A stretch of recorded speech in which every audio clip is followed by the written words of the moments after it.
I need to know everything, who and the what and the where, I need everything.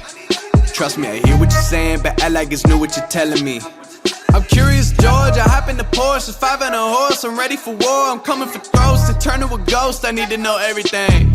Now you be surprised at the info you get just by letting them talk, so I'm letting them talk. Gotta keep quiet, maneuver in silence to let them in, talk up their body, get another one. I am not your host, PTF. He's in Scotland. How many scotches do we think Pete has had in Scotland? I mean, if they had fixed odds wagering, I would say it's closer to 100 than it is to 1. So I would definitely take the proposition, yes, closer to 100. I am your host, Jonathon Kinchen, and I have a fun guest today to teach us all of us, a little bit more about this game we love from a wagering standpoint, from behind the scenes, some of the biggest issues we have in this game, and one of the, basically the 800-pound gorilla. Is it gorilla or elephant? Or is it, I don't know. There's a creature in the corner that's a large creature in the corner that we all talk about often. And Pat Cummings is here to talk a little bit more about that. Before we get to Pat, I do want to say, looking forward to this summer. It's going to be a ton of fun. I don't know if you had a chance to check out the Saratoga Lifestyle podcast that I recorded yesterday with my wonderful wife. I almost called her my fiance, my wonderful wife, Jonathon Kinchen. And we went over the menu at Salivo. We went over all of our places we like to go for breakfast, lunch, dinner, for the ladies, hair, nails, spas, health and wellness, coffee shops, drinks, travel. We did it all. Lakes, not lakes, caviar, not caviar, all the things. French fries with your breakfast, hot dogs from the Racino. We went over it all. But I point that out for another reason is I think I've got my video set up for 2 people, JK+1, with videos this summer at Saratoga. So still perfecting that with the studio, but I think we're going to be able to have some pretty cool things for you throughout the summer. I want to thank our friends at Qatar Racing. Looking forward to, hopefully, fingers crossed, we'll get to see the mighty Caravel. One of my other favorite horses they have in trading is this ever so mischievous. Looking forward to seeing that one. I think last time they ran was at Ellis. I've been chasing that horse around for a while, so hopefully maybe an appearance and an allowance or a stake of some sort at Saratoga. Also at the sale, really looking forward to seeing some slips signed by our friends at Qatar Racing. Know they want to be involved in American racing at a high level, creating stallions like they do overseas. So if you see Qatar Racing at the Saratoga sale, Fasig Tipton signing for horses, we want to definitely root them on. Thank you for your support. Like I mentioned at the top, our guest today, Pat Cummings, a good friend of mine and a voice for the horse player, for racing, has really done some amazing things since joining, and basically not since joining, since helping create with Craig Bernick, a previous podcast guest, the Thoroughbred Idea Foundation, and spearheading a lot of their white papers, and some of their successes are already becoming apparent. We've seen a lot of racetracks listen to the talk about computer automated wagering, which we talk about a lot today. You also have seen their success in penny breakage. Those funny prices at Ellis and at Churchill, Pat Cummings was instrumental in getting those pennies back into the pockets of horse players, allowing us to put them back into circulation. This idea that we're taking those pennies and going to buy groceries with them is silly. We're playing, we're coming back, and we're here. And the state of Kentucky listened, and hopefully some others will follow. But we talk a lot today specifically about Pat's recent paper and the Thoroughbred Idea Foundation's recent paper, Sharks and Minnows. And it talks a lot about the CAWs. And those are the 800-pound, I can't remember if it's gorilla or elephant, but whatever creature is sitting in the corner, it's them. And we talk about, they don't need to go away. We just need to understand how they're impacting the economics of our game, the future of our game. And Pat, one of the smartest guys I know, has really been behind trying to get a lot of these things going in the right direction. And in fairness, this is just me talking. I didn't really talk to Pat about this, but because Pat is calling out issues, I wanted people to hear his voice. Not that you haven't heard him on Steve Bick before, but hear his voice and understand that he is a passionate supporter of this game that is just trying to point out the things that we have to address. And I think that listening to this hour and 45 minutes that we have for you, you'll understand a little bit more about our game, the game that you love, the game that we love, but you'll also understand a little bit more of Pat's perspective and what it is that him and the Thoroughbred Idea Foundation and the rest of the horse players that are paying attention want to get accomplished. Okay, long enough intro, especially for a long podcast. I try to be quick. I'm just excited. Saratoga's around the corner.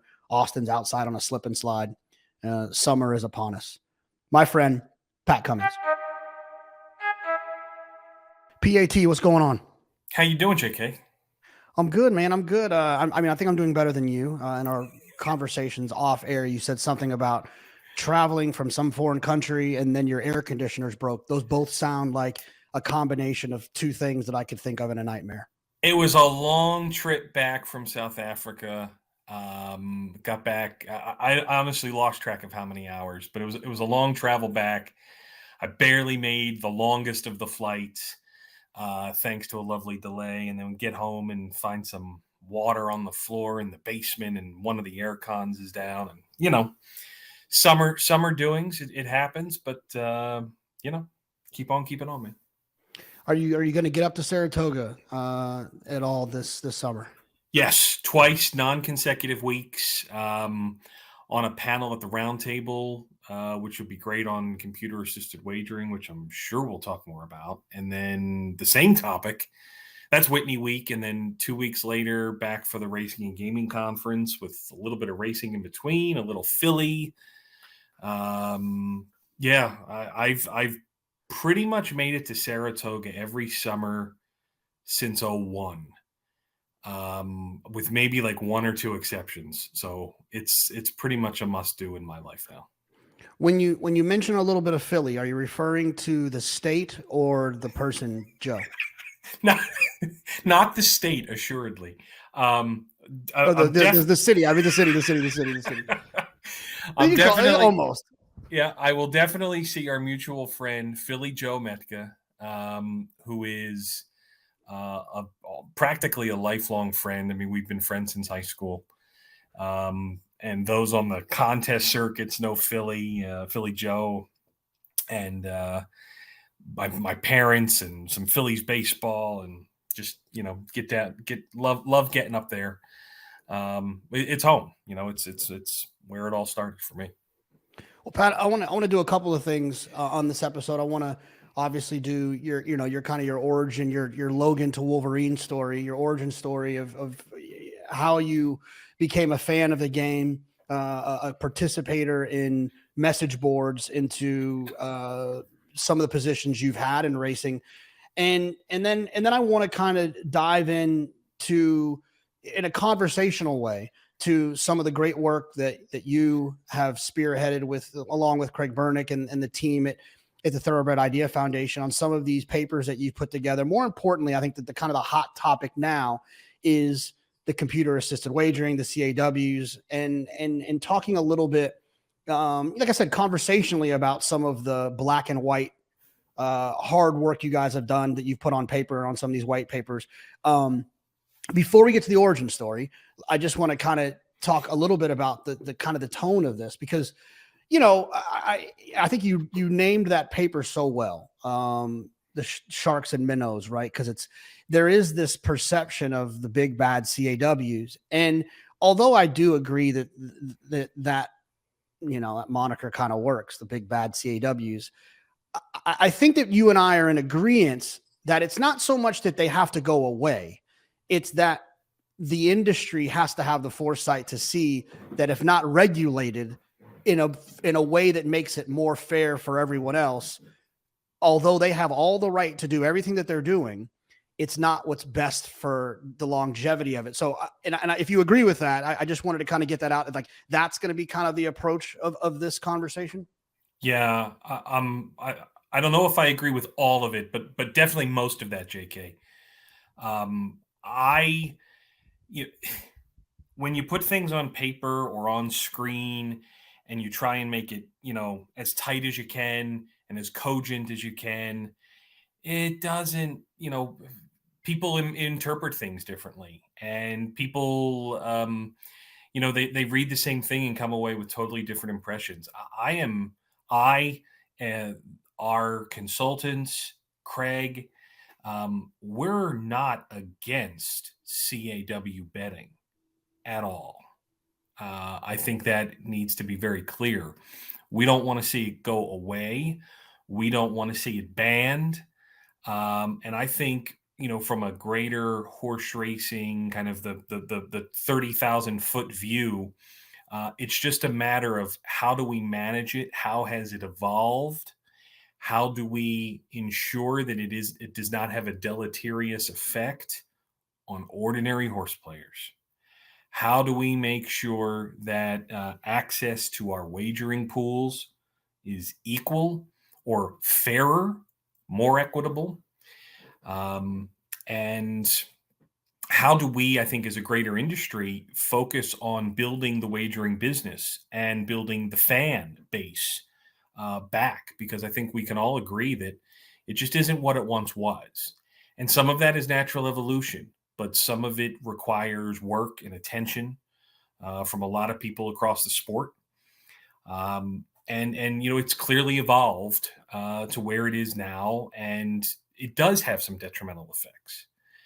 So it's something that we really started diving into 4 years ago, back in 2020 during the pandemic, when we started to see all this money come in from the ADWs, right? People couldn't bet on track, right? They couldn't bet at OTBs for the most part.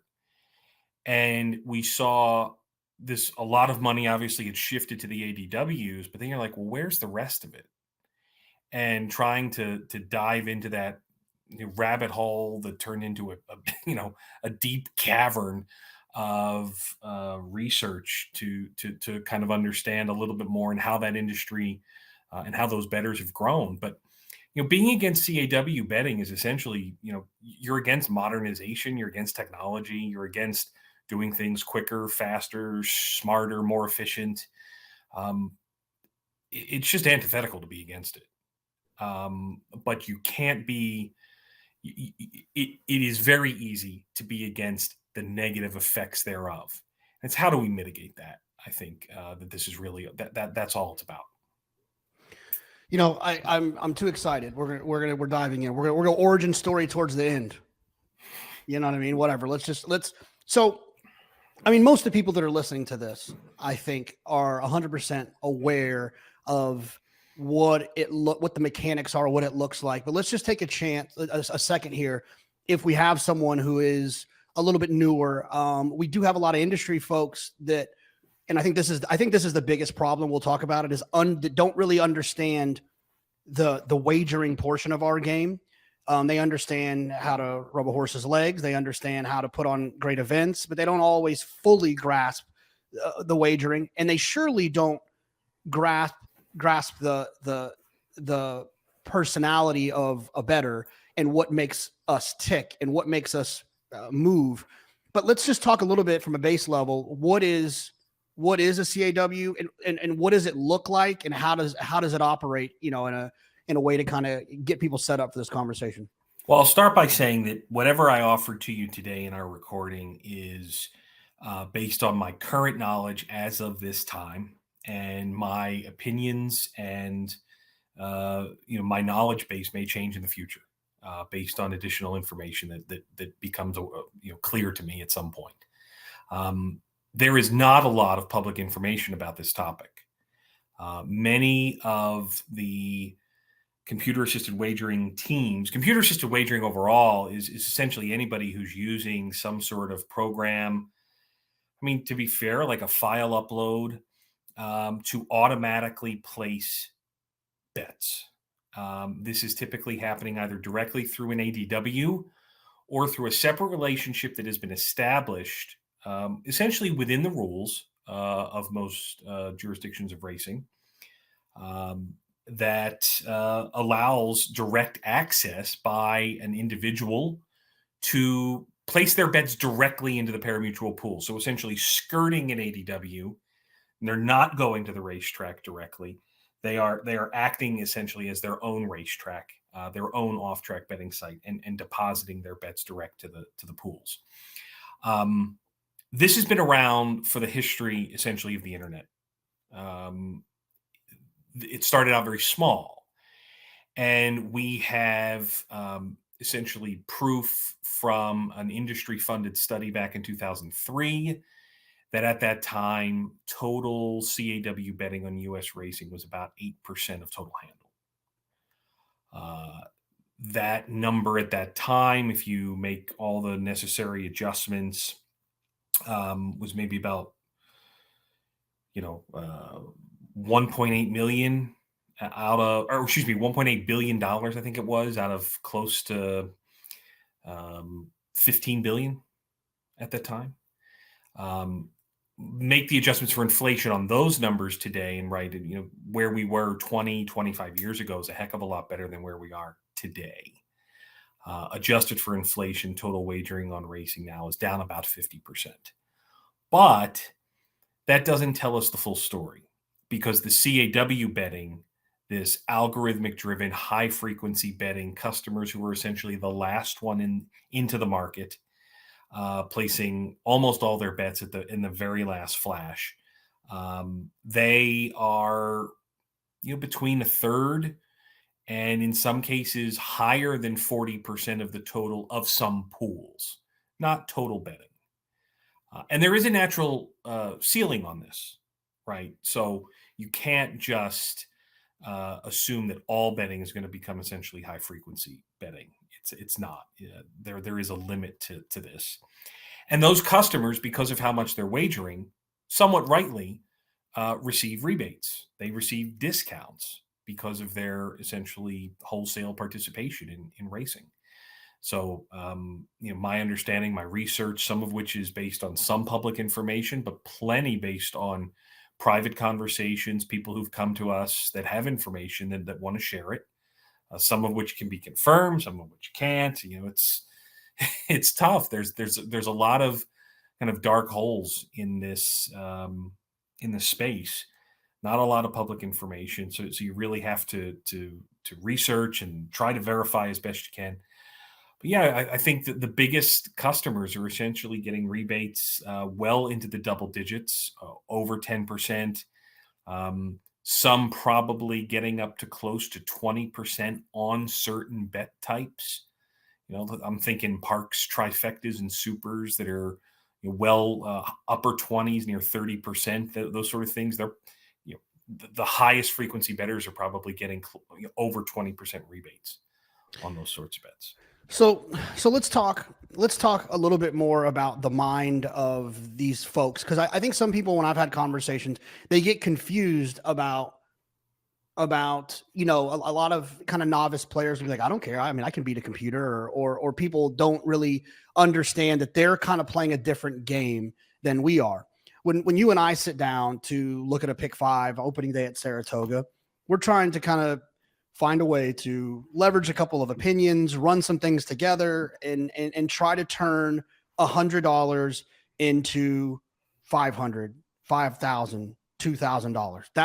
That's the goal of the typical bettor who goes to the racetrack. I understand that yours and mine might be different, and we approach it differently, but in general, our approach is to bet a certain amount of money and to there's this expected return for being right about that race, the outcome of that race, why handicapping has been such a popular thing in this game.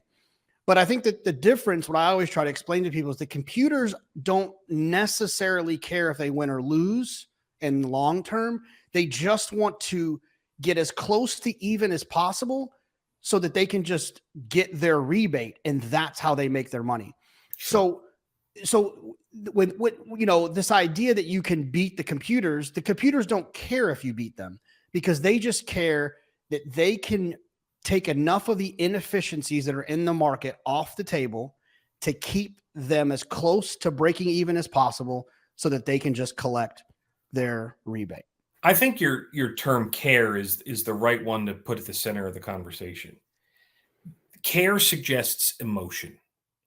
And the high frequency bettors, the CAWs, are emotionless when it comes to betting, which in many ways I think is the opposite of you, me, the vast majority of what we'll call mainstream horse players who go to the track and they hang on the race, right? They feel their heart pounds a little bit more. There's that excitement. Use Saratoga as that example. When you walk into Saratoga for the first time this summer, there is that smell in the air that is familiar. The way that the breeze blows, or that the the humidity hangs, or the sound of the grandstand, wood tiles underneath your feet. There's this excitement, right? It's a fully emotional experience. And then you play that first pick five, or you make that first win bet, and your heart jumps a little bit when they break from the gate and they're off at Saratoga, right? And all of it, the CAWs don't care about that. Now, some of them may love horse racing and may have loved the game in that way at that point, but many of them have boiled it down to a mathematical equation and investment strategy, right? That's what their approach to this has been, and it becomes numbers on a screen and making slight adjustments to their systems. They're constantly tweaking and adjusting and re-strategizing how they are placing their bets. It is nothing quite to the same degree of how an ordinary horse player approaches a day of racing, whether it's in front of their computer, their phone, an OTB, or at the track themselves. And some of these groups, I think, are, they're really quite substantial, right? Our research indicates that there's maybe one or two that are betting roughly to over $1 billion a year each. And then there's probably a second tier of another 5 to 8 that are betting, hundreds of millions of dollars annually. Now, that doesn't mean they started with a billion or started with hundreds of millions, but they are churning, right? And they are just, as you said very correctly, I think they're just trying to do as well as they can, as close to break even as they can. And if they can end up, walking away with kind of a gross profit of 10% or so, and then they take their expenses off of that, they're making 5, 6, 7% a year, and some are maybe making 8 or 9, and maybe the best are making 10 or 11% a year. And off of $1 billion invested or $500 million handled, that's a really good year. Yeah. So let's, and we'll get to this, I think, in more detail, but let's at least open up the can. I think some people would say to you, well, Pat, why is that a problem? If there's these groups that are spending, you just mentioned $3 billion that they're wagering, aren't they fueling our game? I'm not asking that question honestly, but there's people that are asking, aren't they fueling our game? Yeah, for sure. I mean, all handle's important, right? All participation is meaningful in some regard. Horsemen are getting a cut of every dollar that is wagered on the sport through the parimutuel system in North America, particularly in the U.S. Canada's maybe a slightly different story there. But we should be caring about all of our customers, right? In every way, just like there are different customer experiences for airlines or for investment portfolios, right? If you've got over $1 million, you have a certain level of service, and if you have over $250,000, a certain level of service here, and if you flew this many flights in a year, you get a preferred level of service. But at the end of the day, you need to get all your customers to the destination, right? I think that the same thing kind of exists here, in that we need all of racing's customers, and we need to grow those customers. We're not, like, we can quantify that. We have seen a degradation of racing's kind of mass market base, and that has happened slowly over time. Right? We estimate that in the last 20 years, total handle from what we'll call non-CAW bettors is down about 66, 67%, 2/3 roughly in 20 years. That's adjusted for inflation. And think of all the evolution that's happened in that in other spaces, right? Sports betting, the internet, personal entertainment options have grown substantially. There's a lot more that people can do now. This has a downstream effect across the entire sport, in that there are fewer people engaging in horse racing. So the ones that you have, you need to support and try to grow.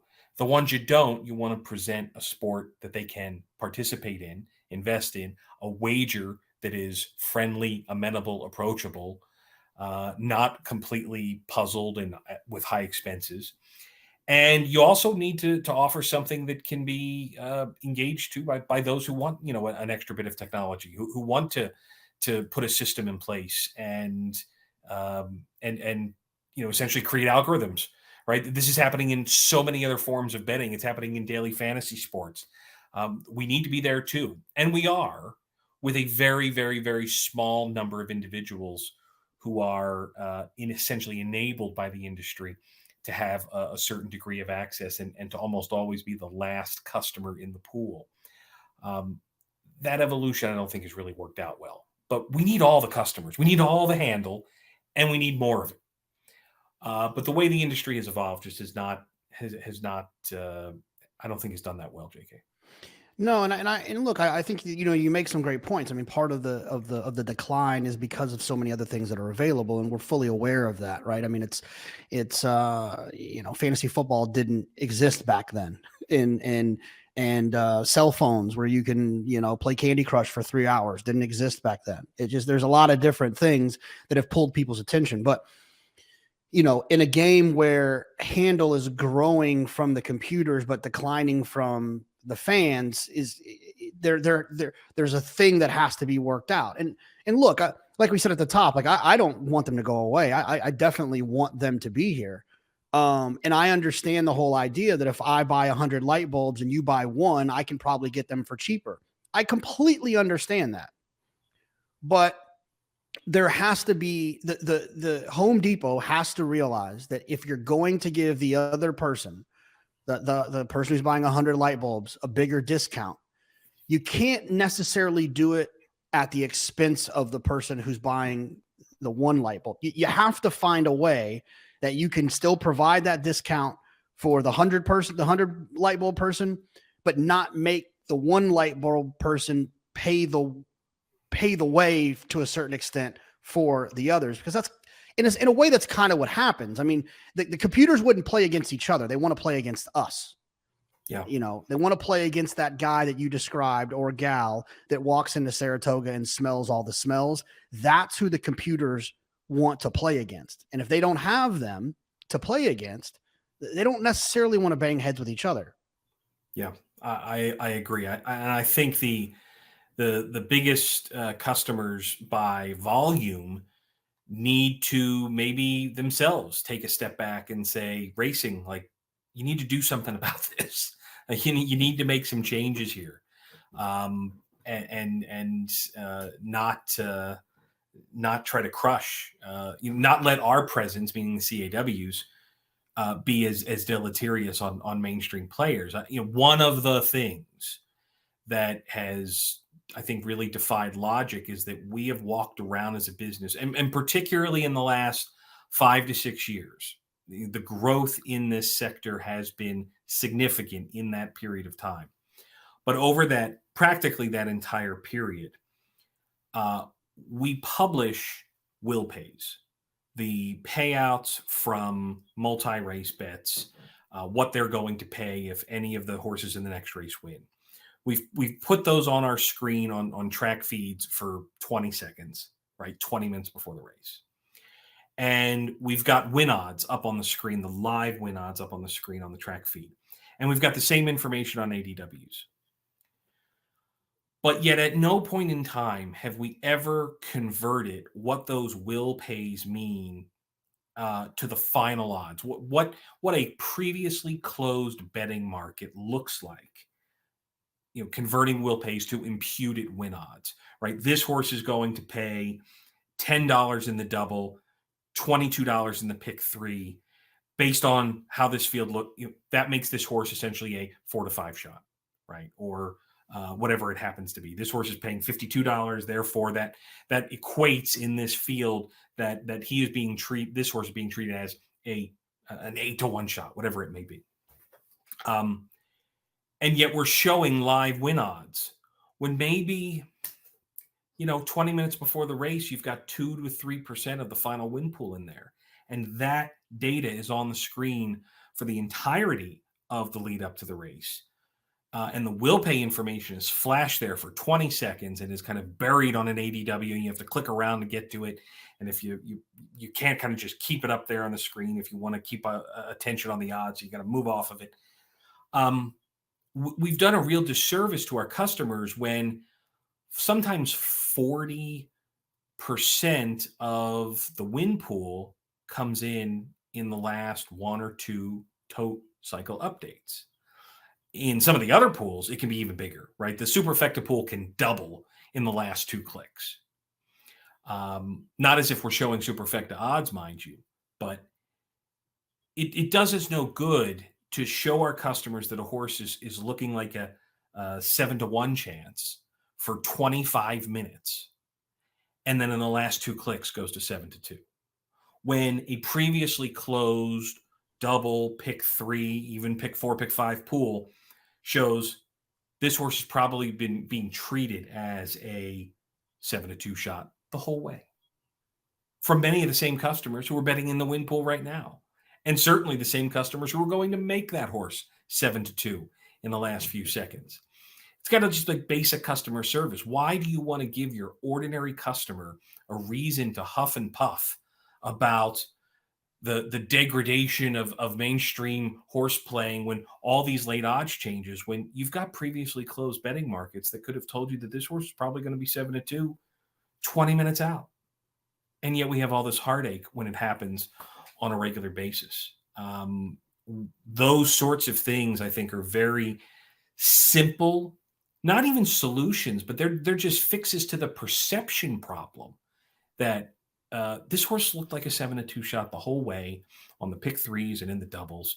Why did we let our customers think this horse is going to be 7 to 1 by continuing to show win odds of 7, 6, 7, 6, 8, 7, 6, 7, 8, all the way along, and then boom, down to 7 to 2 after the 10, 15 seconds into the race. It's totally unnecessary and avoidable heartache. No one has done it yet.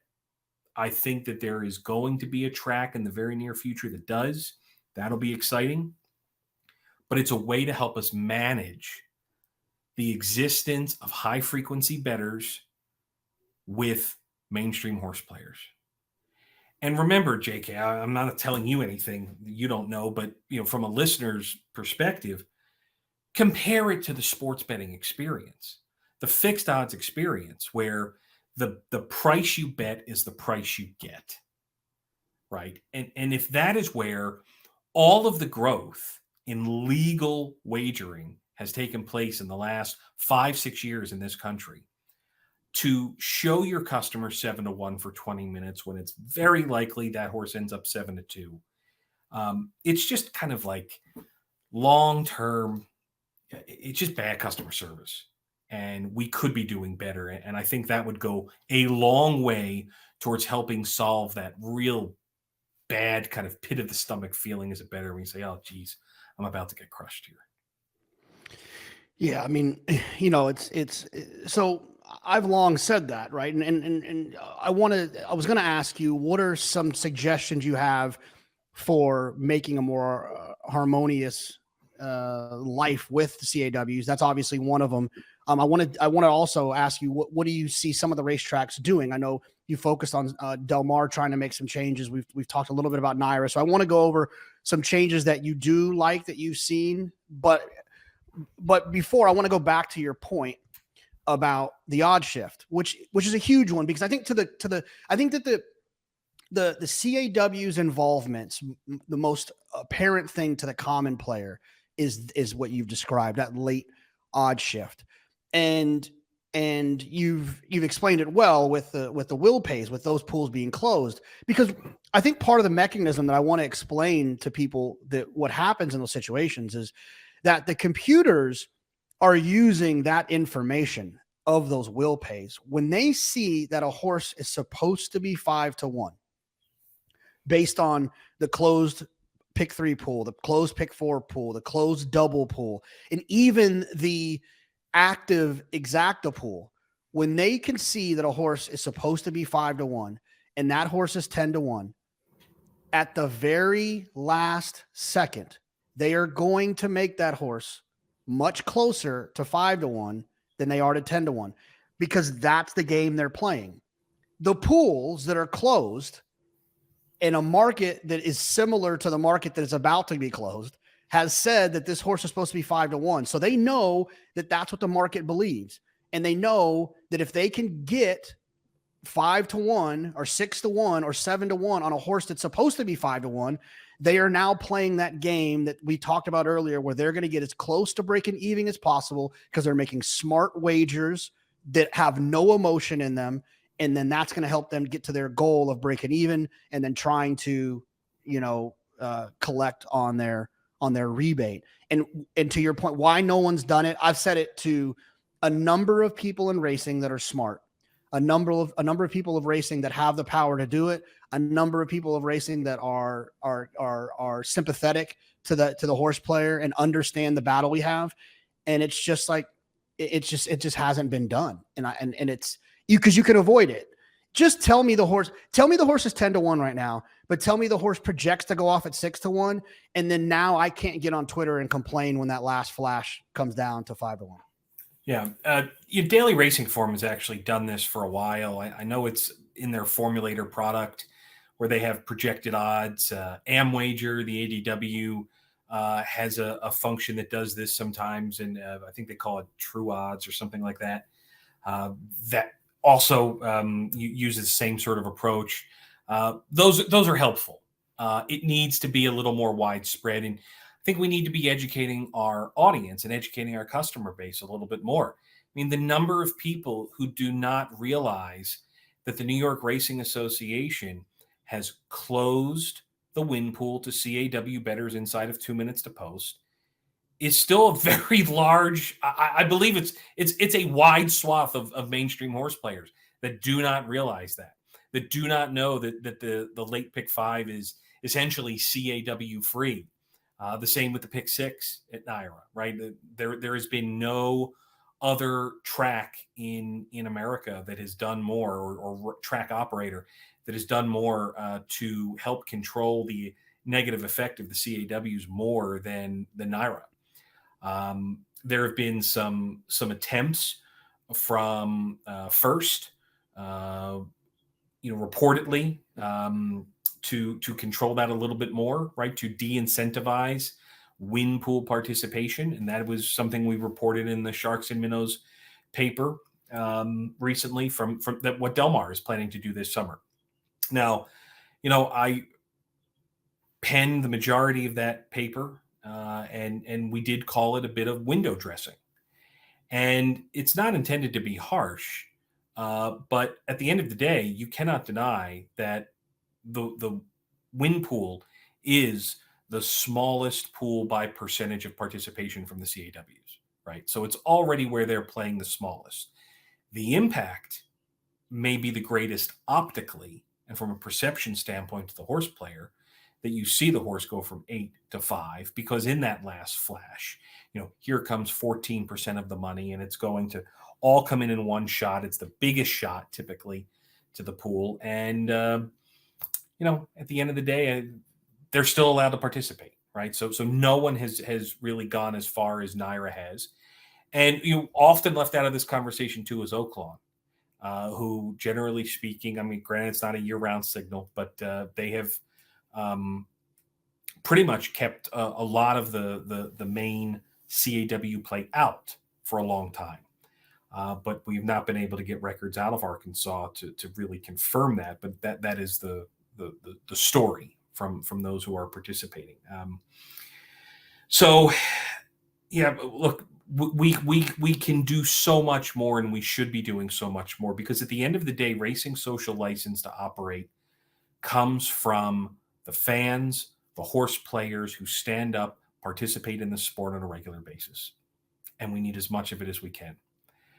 There are so many people that touch a horse's life, both on the backside and away from it, to get them to that point in their life, to care for them afterwards. But between the grooms, the assistants, the farriers, the physios, the vets and their assistants, it is such an ecosystem. I'm here in Lexington, where I make my home now. And it's just such a wonderful place to live and to see the fields and the farms. It's beautiful. And it is an agricultural economy unto itself. It drives so much investment. And we need to be engaging the customers of the end result of that investment. It's really what TIF was founded for in the first place. If we can make the sport better for horse owners and horse players, we will make it better for everyone else that's associated with the ecosystem of the sport. And our research over the last 5 years, we first tackled the CAW topic back in 2020, kind of 3 months or 4 months into the pandemic. Really spent a lot of time kind of in lockdown, so to speak, researching that and learning a lot more about it. And it's evolved since then, of course. You can go back and read that first paper, and it's like, oh, geez, we really didn't know a whole lot at that point. We thought we knew plenty, and we were certainly more than most. But it continues to evolve, and so does their participation. But if we cannot, as a sport, essentially concierge the experience of our horse players, make it as positive as possible, we're not keeping pace with other sports, other gambling ventures, other wagering options. And that's bad for horse racing and all of its associated ecosystem. And so that's why it is such an important topic in what we have studied and researched. The information that we put out there is truly independent, JK. We used Del Mar's data from the state of California. And I had a couple of people ask me, it's like, I got it from both sides. It's like, what's with the hate of Del Mar? I'm like, I don't hate Del Mar at all. And other people saying, wow, this is so great that Del Mar's engaging. I'm like, well, yes, both. It's not.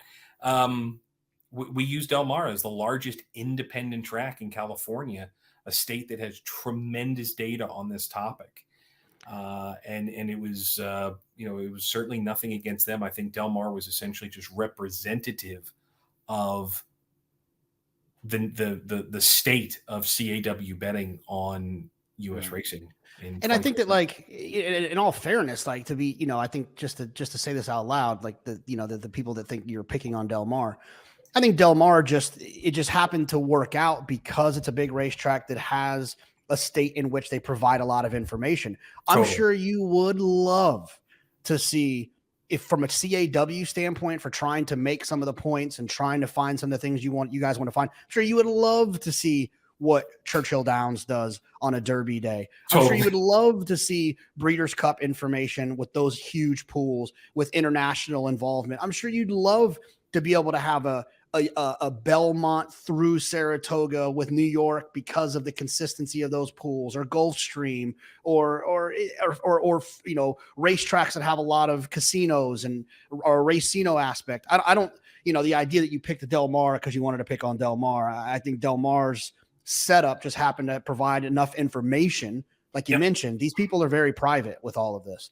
So yeah, the data was out there. The state, the states, the California Horse Racing Board provides this information. Unfortunately, they've changed the way in which some of it appears now, which is very frustrating if you're doing research on this topic, where it was one way for 15 years practically, and now they've changed it literally all of a sudden in the aftermath of some questions being asked about it. So that has certainly been frustrating. But I love Del Mar. Del Mar's a great place. It's a gem in the sport. They've done tremendous work with safety in racing. They put on a great race day experience. The margaritas can be a little expensive. There's no question. But by gosh, the fish tacos are fantastic, right? Yeah, but you know what? I'm okay with that. I'm okay. But so let's give Del Mar. I'm going to say this. Let's give Del Mar some credit. I also want to talk about, in depth, some of the changes that Naira's made. And I want you to talk about what Del Mar is doing specifically. But I will say this before you say it. We say it all the time on these airwaves. We want to commend racetracks and the other side of the sport, if you're a horse player, the other side of the sport, who is trying to listen to us and trying to make adjustments and trying to compromise, although they might not see it the way that we're telling them. They're making efforts at it. And I want to commend racetracks for trying. But I also want to remind racetracks that if you are going to make the adjustments your way, please don't throw the baby out with the bathwater when it doesn't necessarily work because you did it your way. You didn't hear what we were saying. Like my example would be like Canterbury, like when they drop their takeout, and then other racetracks are like, well, look, Canterbury dropped their takeout. It didn't really move the needle. Yeah, but with all due respect to our friends at Canterbury, they're not the signal that would be if Keeneland were to drop their takeout, or New York were to drop their takeout, or Stronach, or Churchill, or Breeders' Cup. Those would have a more significant impact because there's more eyeballs on it. So it's somewhere in the middle. I think we need to all land. I hear you. I appreciate you, Del Mar, for making changes, but if it doesn't work, please don't say, see, told you guys, it doesn't work.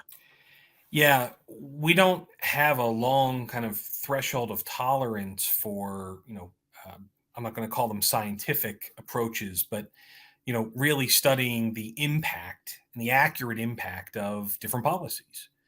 What I think is undeniable is that the growth of CAW betting has clearly been commensurate with increasing their rebates, and pricing matters. Now they're incredibly price sensitive, and they are as price sensitive as they are because of their efficiency, right? If you drop my rebates, I'm going to drop my handle, right? So they are the greatest example that pricing matters. But over the years, I think we have seen that mass market takeout rates, pricing in horse racing to betting customers has essentially just gone up. If we go back 40, 50 years, I think blended takeout was probably on the order of 12, 13%, and has slowly, maybe it's even longer now, but I remember reading a piece that I think the late Ogden Phipps had written back in Blood Horse a long time ago. Craig Bernick had tweeted it, I think it was some point maybe 1971 or so, talking about the need to be competitive with takeout. Real quick, Pat, let's just tell the listeners, because I think I realize some of this stuff we know, like obviously, and I think some people don't. What blended takeout today is what, and that top tier elite, what would you think their blended rebate is versus someone who bets $100,000 on Express Bet every year? So blended takeout is essentially the total amount that is withheld from each bet, and it goes to a combination of things. Some of it goes to purses, some of it goes to the bet taker, some goes to the host track directly. Some of it goes to various taxes and things like that, source market fees, those sorts of things. And the word blended is that the win takeout is going to be lower than a trifecta takeout. So at the end of the day, when you say blended, you just pretend you're betting all of those things. Your blended takeout is kind of your average takeout for what it is that you're betting. If you're a win better only, your blended takeout is going to be a lot lower than my blended takeout, who if I'm a straight pick six better. Okay. Correct. Sorry, go ahead. Yep, exactly. So that number now is probably around 21% for the mainstream horse player who is not receiving rebates, anything beyond kind of typical, small little token money backs, promos, those sorts of things. So about 21% is what we're looking at right now. Whereas, at the very high end of the CAW spectrum, we think that their blended takeout, or another way to look at it, how much are they getting in rebates? Probably on the order of 9% or so. I'd say, which probably suggests that they're looking at a rebate of roughly 12% on average. So the across average all the player, pools. the average player is putting 91 cents, or I'm sorry, is putting 79 cents of their dollar into the pool, while the CAWs are putting 91 cents in. Essentially, they're having 91 cents of power. Basically, is what I'm trying. Correct. You'll say better Correct. than I am. Yes. Yeah, 91 cents of power. 100%. Yeah. Yeah. No, I would agree with that assessment. It is, so there's this natural inequality there. And I think the thing to recognize is they're all going into the same pool, right? So we are sharing the same investment vehicle, but at different price points and at different access abilities. So you could be a mainstream horse player that has the ability to upload bets into a file through your ADW, right? And so there's a day that comes along and you want to bet a pick six force out. And so you and your buddies put together a whole bunch of tickets. You might have like 1,000 20-cent combinations, right? You're not going to sit there and you punch them all in, but you may actually put a program together, create that, upload it to your ADW and enter it.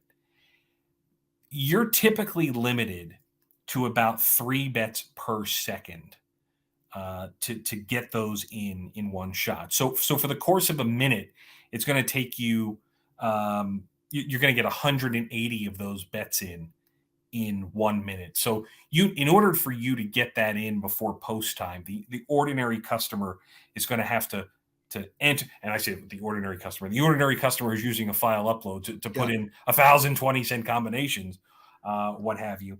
You would need 5.5 minutes to do those 1,000 wagers. Just if you're playing around at home with this idea, you just take the number of combinations divided by 60 divided by 3, and that tells you how much time you need. So think about that. If you wanted to do 2,000, then you need 10 minutes, which means that you would have to put them in before possibly a gate scratch in the paddock, before possibly a horse gets loose in the paddock and then they get the horse back, before a horse breaks out of the gate and then they circle back around. You have to put your file upload in a timely manner in order to get all of your wagers in. It's happened to me before. I have lost track of time, did a file upload, and didn't get in like 30% of my tickets. And now I'm rooting in that first leg for the 9 horse to lose because I didn't have all of my 9 horse tickets in. And the 9 horse did lose. But yeah, so okay, continue, Pat.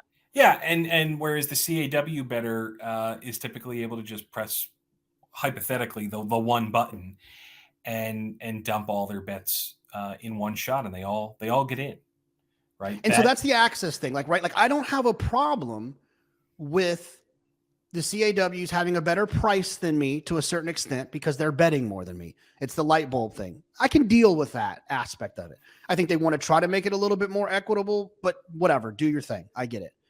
But the access thing is a huge problem for me in terms of fairness. Just let me have that same access. And if I can have that same access, then I can compete at a better rate. Because you're able to essentially consider every possible variable up until the last second. Yeah. And then think about and another thing too, just other scenarios, Pat, I wanted to run by people to understand the difference here is there's been days we've seen them at Saratoga where there'll be a pick six carryover and you want to file upload your pick six carryover. But let's just say it's harder to spend this much money with a dollar minimum, but just bear with me. Let's say you got, 4,800 combinations. So, 4,800 divided by 60 divided by 3, you need 26 minutes to upload that. But what if they do that situation where it's happened to me before, where they took the 8th off the turf? Yeah, right. And so I've already had to hit file upload in order to be able to get it in. But now I have a bunch of MTOs I didn't use. I have a bunch of turf horses that aren't running. It's all this nonsense. That's something that I, as a normal average, player, have to deal with, while the CAWs don't have to deal with that problem. And in that particular example, granted, NYRA doesn't let the CAWs into the pick six anymore, but that is highlighting kind of a real baseline infrastructure problem that the industry has, which is that the parimutuel, literally the tote betting infrastructure is very, very old, right? It was not established to process bets in the way in which modern customers want to be placing them. The vast majority of players, mainstream players, are not putting in 4,800 combinations. I get that. But the sport needs to find a way to accommodate them better. And there are a couple tote companies that operate in this country. There are other tote companies internationally. Hong Kong, for example, operates their own. It is, there is I think we're at a bit of a technological reckoning that, in parimutuel wagering is very important. Right, you get a guaranteed cut of every bet that is made. That is very valuable to the participants in this sport and the bet takers themselves.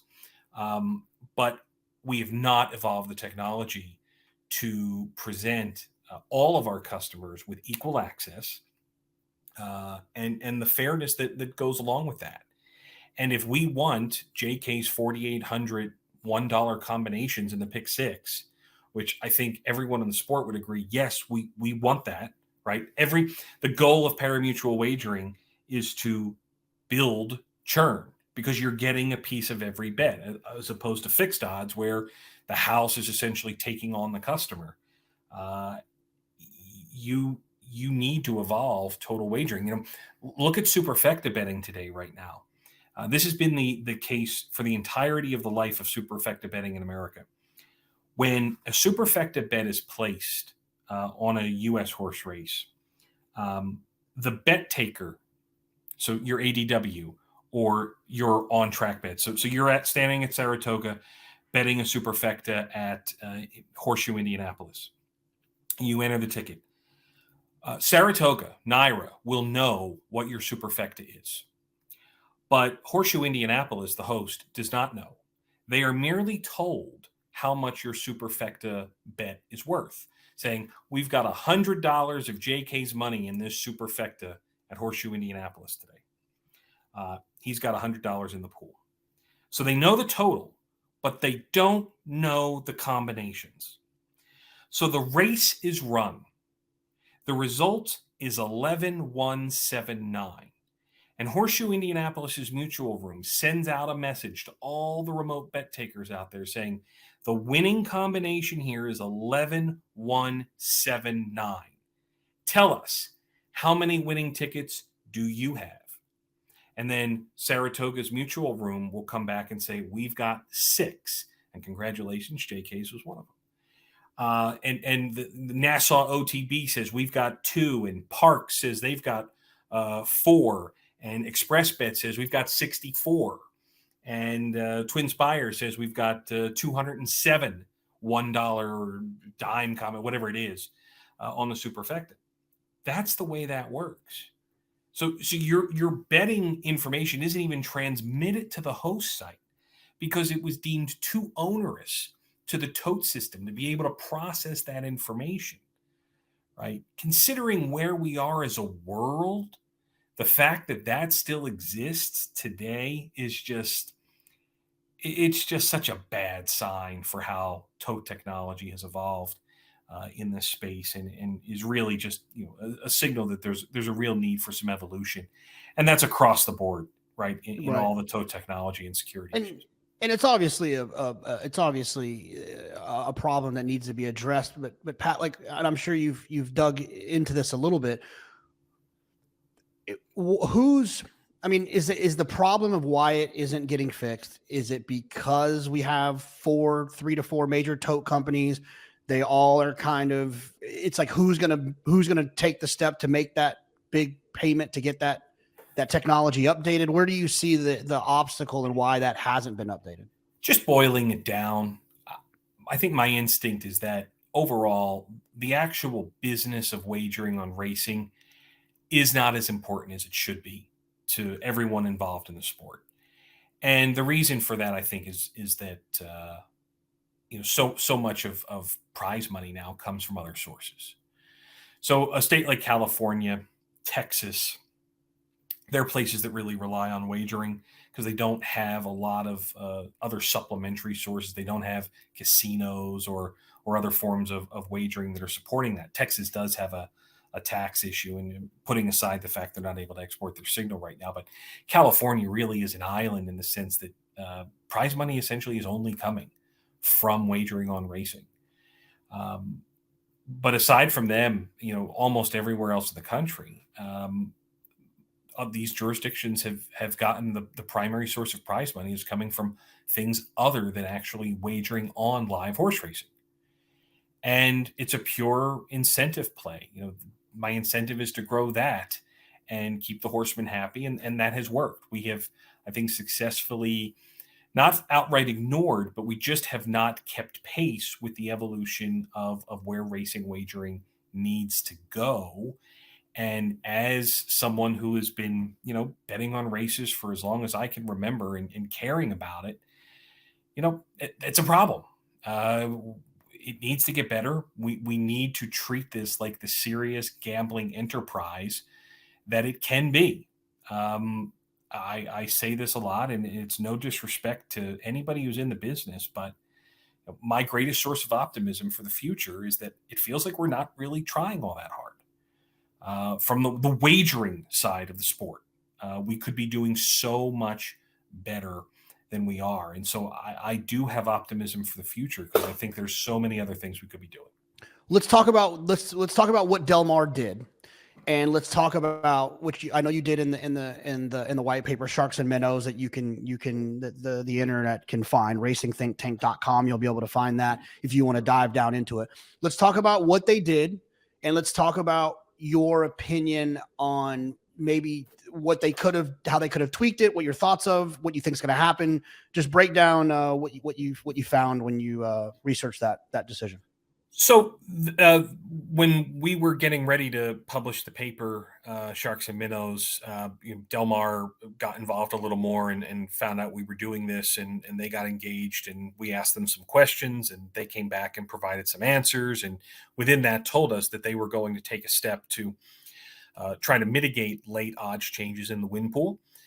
They were going to change the incentive structure of their CAW players, which are obviously the biggest individual players that they have and that exist across all of racing. Now, we probed for the specifics of, you know, the exact numbers, but, you know, those could not be provided to us.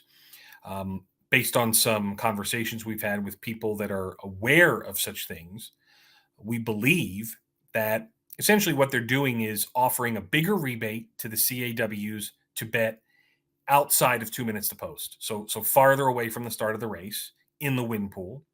And then as you get inside of 2 minutes to post, that rebate goes down significantly. So maybe if they were betting with 4 minutes to post, I'm making this up now, JK, but you know, the rebate might be 8%. And then if you bet between 2 and 3 minutes to post, the rebate might be 6%. And then at inside of 2 minutes to post, the rebate might be 3%. So they are trying to incentivize the CAWs to put more money into the win pool earlier by giving them a higher rebate. Of course, the price that the CAWs pay is they'll have less knowledge of what the final odds on those horses will be by betting early. And in most cases, when we see those late, they're trying to mitigate late odds changes. Now, our research indicated that roughly 14% of total wagering at Del Mar last year came in the win pool came from the biggest 15, 16 or so accounts, CAW accounts that we have found. It's a token step. It's a first step. It is believed that Santa Anita was doing this as well, based on some reporting from Dan Ross and Thoroughbred Daily News and some dialogue there. To what effect? It's tough to say. Is it as dramatic as some other steps? No, but it's a first step, and we're appreciative of at least that. Could there be more done? Yes, we think that maybe try to emulate what NYRA's done. Cut the CAWs off entirely from the win pool with 2 minutes to post. Sometimes they'll participate. Maybe they won't at all.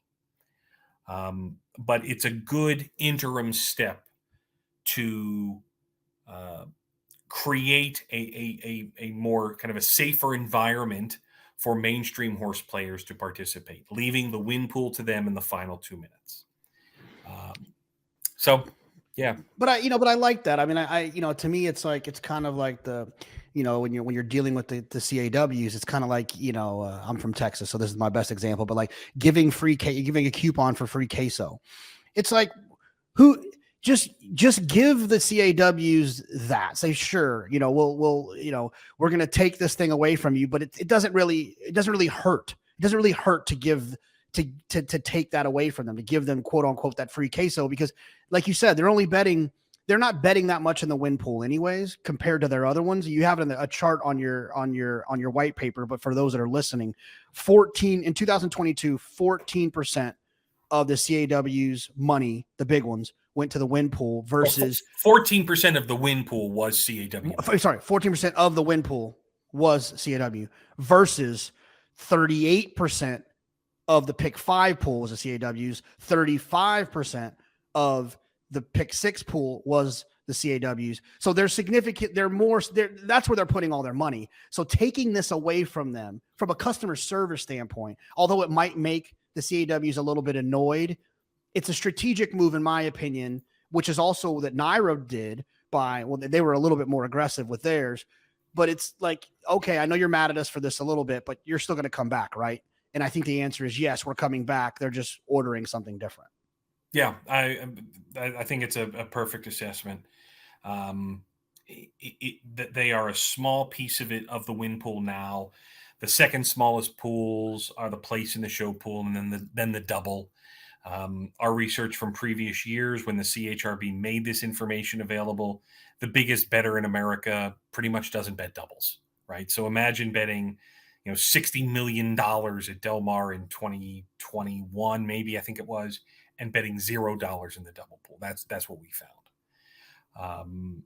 So it's right. I mean, if anything, this is the sort of thing you look at and you say, all right, well, if I don't want to have to fight against the CAWs, who are, clearly a big portion of the try and the super and the pick 4 and the pick 5, where should I be? Where do I want to be to maybe get what I think might be, quote unquote, a better price, a better opportunity, where I don't have to fight them off as much? It's the win, play, show, and double pool. So a little bit of a tangent. Why do you feel, what is your knowing the game, knowing wagering, knowing pools and doing all the work you do, why do you think the CAWs avoid the double? Why do you think that specific group does that? I think it's the price discovery that the biggest player in America, based on the CHRB data, if that was stretched across all of American racing, which we have no reason to believe it isn't, and it's followed on by information we've seen from Florida through public records requests and things like that. It's price discovery. I don't, that player probably just does not want to tip his or her hand totally to show everybody else. If they came along and ended up being 10 or 12% of the double pool individually, they would really kind of hone in on the price, the final price for the next race. And I think that's really all it is, JK. I just think it's too much price discovery for everybody else. So why give them a totally free look at it? Well, they're just better off. Yeah, they're better off not showing their hand and playing the pick 3, because the pick 3 is not an open pool that shows, there's not probables. Obviously you have the probables to battle too with the double. Yep. And if you're betting $1 billion a year and 140 million of that is going into the win pool, I'm sure they probably will have figured out at some point in the past that maybe our edge in the win pool goes up by 0.5% if we don't bet the double. Yeah. Right. And I guess you have also the thing of too, there still is a certain level of handicapping involved. It's automated. I think they take all of the human touch away from it. It's, I'm sure it's speed figure based. I'm sure it's trainer stat based. I'm sure it's, racetrack bias based. I'm sure it's breeding based. But I think by also avoiding the doubles, I'm just theorizing here, by avoiding the doubles, you eliminate more randomness by having 2 different events have to take place. You can just keep it to one event and just try to maintain that one event, like not having to run 2 events together. I don't know if that's as much a concern for him, considering how much they pound the pick N bets, and I think they bet them very efficiently. I think there's more meat on the bone in those, though. Yes, so it's worth them doing that. I don't think there's any meat on the double bone, because, like, to your point of that price discovery, is they're showing their hand. They're giving away their through the probable pool. I mean, obviously they can come at the last possible second, but it's also probably a lot less predictable because there's so much information available. Oh, agreed. I think too many horse players discount the fact that these players spend a ton of money to perfect their approach. I've tried to make some estimates on this, but if the average CAW is turning out a 10% gross profit, so let's say they bet $1 billion, they're winning essentially $100 million a year. If their expenses are a quarter of that, right? So their net profit is 75 million. They will have spent $25 million executing on their wagering. So think about that. You've got Joe Q horse player buying a form, getting the sheets, going to the track, buying the margarita, hot dog, etc. And you've got a couple other players who are spending millions and millions, sometimes tens of millions of dollars a year to perfect their system to approach wagering. They should be good. They should be the best horse players, and they are the best horse players, right? At a very large scale. And it turns off some people, and I understand why. But when we hear that and we see, they knew, or they're right, or why is it that almost always when the price gets crunched, those are the horses that win? Because they're good. They know what they're doing. They're covering their bases, and they do it very, very well. And they should be getting better over time, right? With more and more experience of doing this. The system should be getting smarter and more intelligent. I think they are. These are all challenges that ordinary horse players face. How do we approach particular races? How do we approach wagering? This is, by all means, bet as you wish. Bet with your head and not over it. But it helps to recognize kind of the state of where the business is. And I think that's really all we're trying to do here. We're putting this picture out to the industry, showing here's how the market has evolved at just one track in recent years. We think it's problematic. There should be some adjustments over time to make this a little bit better. And I'm hopeful that there are some tracks out there that are listening. I've heard from track executives who suggest, hey, like the paper, I think we need to maybe move in this direction, do a couple of things here. But I've also heard from some track executives who just say, like, I just can't be the one to stop this. Like, it's out of my control. I can't turn away this money. I can't, I can't do more. I'm just a small track. I've heard that plenty of times too. But so it really, I think, takes a village of the sport. And that's why, we've put this information out there with, Craig Bernick being the support behind it to get it out into the public space. Craig has been just incredible. I know he's been on your show in the past, JK. Look, without him, none of this is possible. He cares so much about the business, and all we have tried to do for the last 5 years is to publish information that we think, if acted upon by the sport's existing bodies, will improve outcomes for everyone associated with the sport. And what are some additional changes that you want to see? If I'm obviously, it's near and dear to my heart, and we've talked a lot about Del Mar. NYRA has made a lot of changes, and you can highlight those in passing while you kind of set up this next thing. What are some of the things that, if someone gave you the keys to a place like NYRA, that you would love to see them try, because they have the product to support, they have the fan base to support? I think things that other people might not have the product to take the chances. Well, NYRA specific, I would just love to see fixed odds come in to complement the parimutuel product. And I think NYRA's maybe not that far off from it. I think they've been a little, they've certainly discussed this point publicly a little bit more than some others, and I think seem pretty open to it.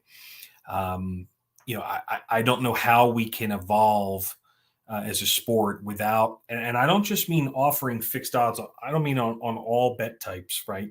This is not replicating parimutuel offerings into fixed odds. I'm looking at it as we need to create as many markets and derivative products of horse racing as we could possibly get, because there are customers who want to bet hit show versus Derma Sotogake, right? In the Derby. Yeah. Right. And there are people who want to bet Arcangelo against Angel of Empire in the Belmont. And the only thing, their opinion is, I don't like Angel of Empire in this race, because when Brad Cox adds blinkers in a graded stakes race, he's like 1 for 4 or bad example, 1 for 10, right? Whatever the number was, and it certainly wasn't 1 for 4. He just didn't do it. And I looked at that and I said, what is going on here? Horse ran a great race in the Derby. He was coming at the end. Now you're adding blinkers on him in the Belmont Stakes. Geez, like it just doesn't seem like the right move to me. I think I'm going to be against Angel of Empire. If my opinion in the Belmont is I'm totally against Angel of Empire, my only legal betting option today is to bet that opinion somehow parimutually.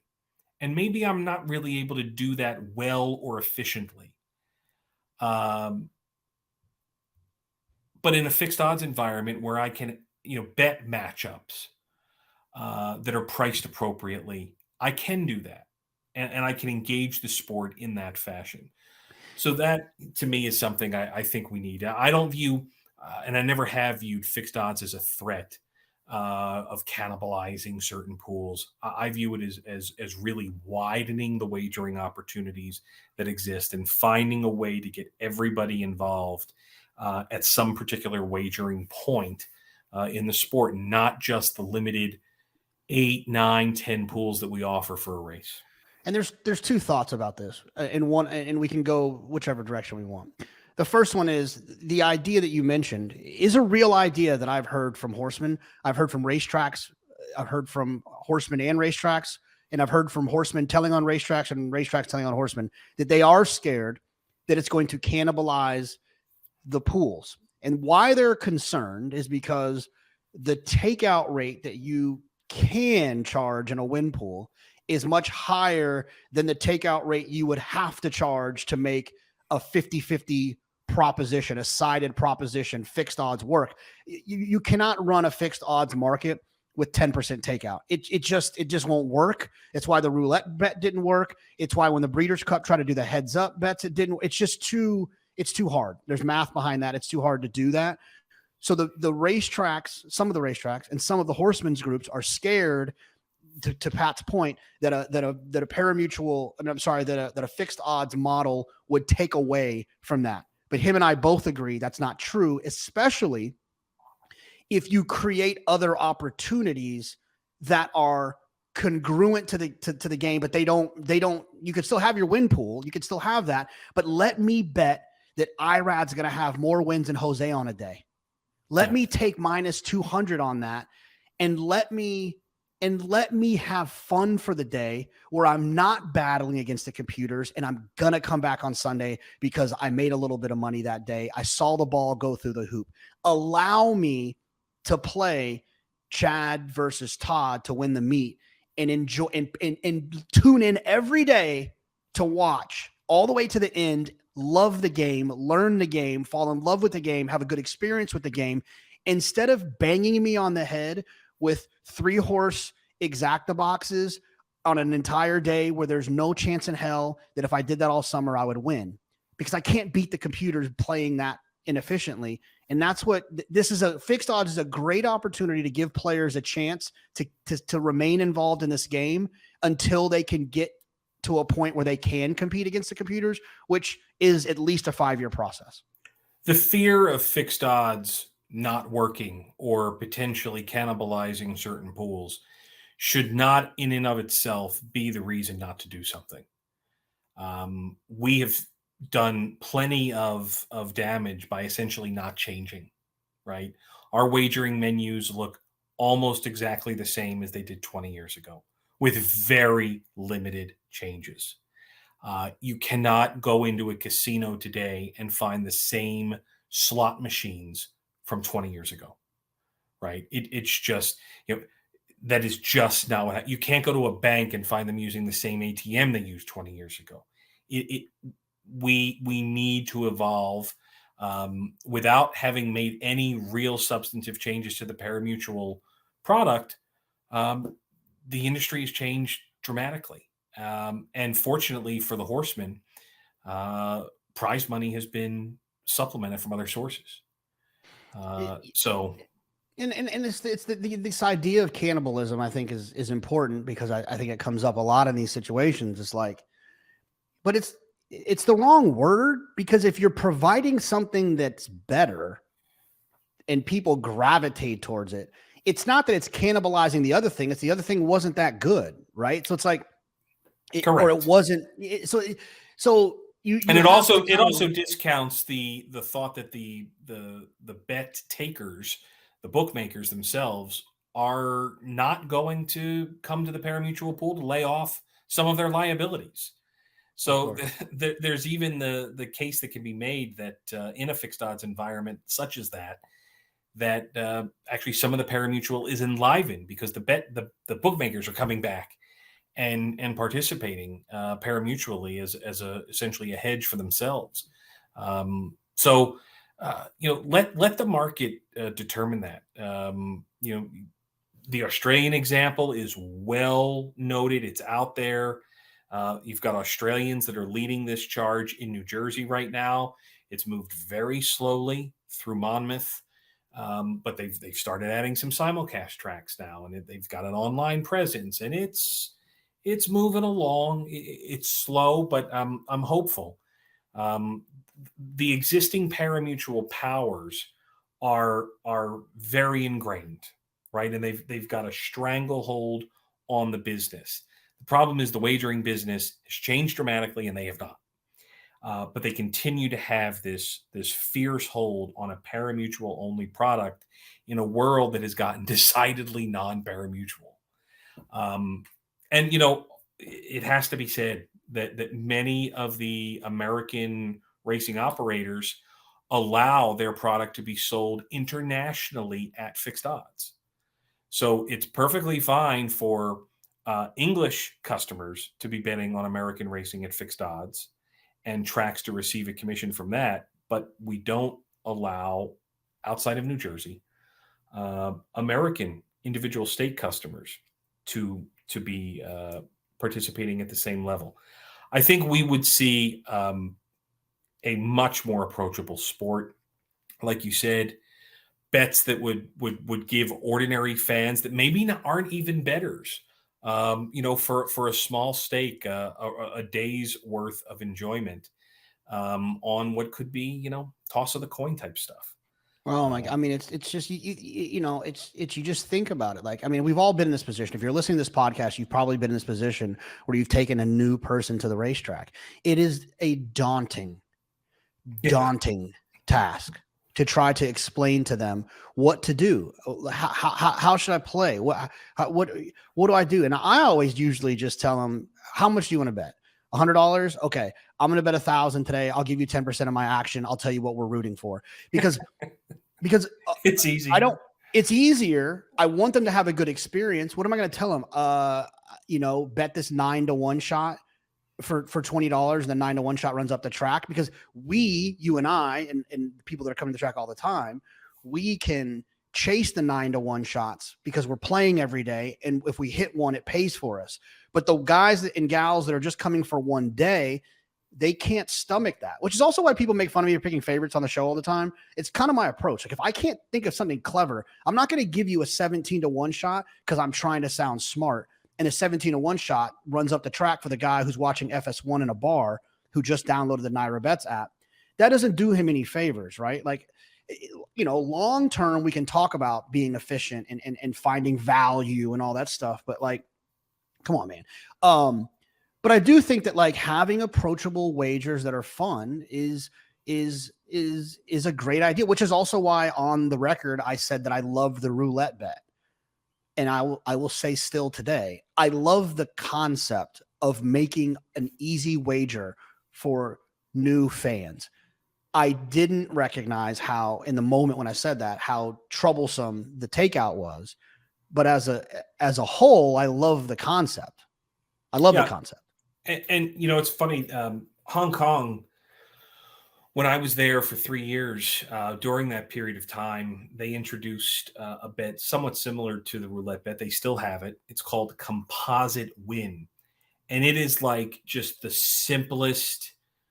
It turns every race into a 3-horse affair, where it takes the horses, typically the 2 horses who are the favorites in the early betting, what they call the overnight favorite. So because the betting pools are open so long in Hong Kong for each race, they're open 24 to 36 hours in advance. They take the very early look at the money and say, all right, we're going to take the overnight favorites and put those 2 horses in one category. We're going to take the next 3 horses, the mid-priced horses, we're going to put them in a category. And then we're going to take all the others. Well, Hong Kong averages 12 horses a race. You can do that, right? So you got one group of 2 horses, one group of 3 horses, and then you might have like a group of 7 or maybe up to 9 horses. And they call it the overnight favorite, the overnight mid-pricers, and the overnight long shots, ABC. And they call it composite win. And it essentially rebalances the bet. It's a win bet on each of the horses in those groups. And it automatically rebalances as their odds rebalance. Look, it's a super high churn, overall low return bet.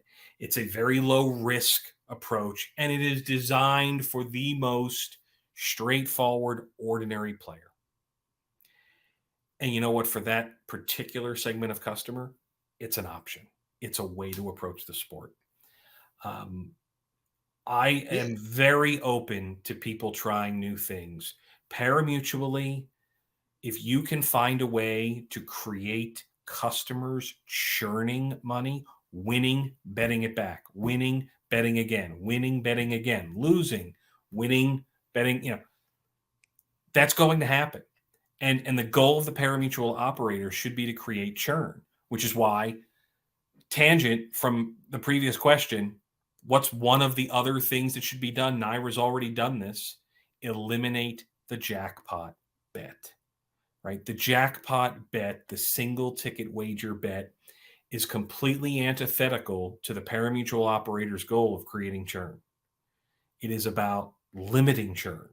It is about funneling all of this money into one individual who happens to be the single ticket winner, or getting to a mandatory payout day where, typically I think what we've seen is the CAWs just are better at structuring tickets on those days, and they have cleaned up, and we have some examples of that from Florida in the Sharks and Minnows paper. But you just have to be open to being creative and evolving, and ask somebody who's been betting horses for 20 or 25 years, how does the betting menu today look compared to where they were 25 years ago?